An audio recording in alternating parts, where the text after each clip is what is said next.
కోట్లాది మంది భారత అభిమానుల ఆశలకు గండి కొడుతూ ఆస్ట్రేలియాపై 4వ టెస్టులో భారత్ ఘోరంగా ఓటమి పాలైంది. రెండో ఇన్నింగ్స్ లో యువ ఆటగాళ్లు యశస్వి జైస్వాల్, రిషబ్ పంత్ పోరాడిన స్టార్ ఆటగాళ్ల వైఫల్యంతో బాక్సింగ్ డే టెస్టులో టీమిండియాకు పరాభవం తప్పలేదు.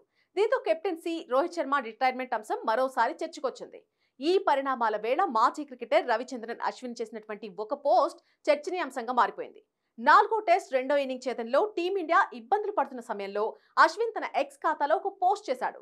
చెత్తకు పరిష్కారం చూపించినప్పుడే కొత్త నాయకులు ఉద్భవిస్తారు అని రాసుకొచ్చాడు. ఆ వెంటనే మరొక పోస్ట్ లో ఫ్యాన్ క్లబ్లున్న వ్యక్తుల గురించి నేను చెప్పలేదు అని పేర్కొన్నాడు.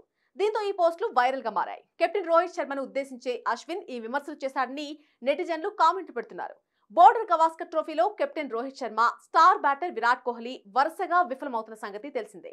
ఆస్ట్రేలియాపై కీలకమైన బాక్సింగ్ డే టెస్టు ఆఖరి రోజు రెండో ఇన్నింగ్స్ లోనూ మరోసారి అదే పేలవ ప్రదర్శన కొనసాగించారు. దీంతో వీరిని వెంటనే జట్టు నుంచి తప్పించాలని అభిమానులు ఆగ్రహం వ్యక్తం చేస్తున్నారు.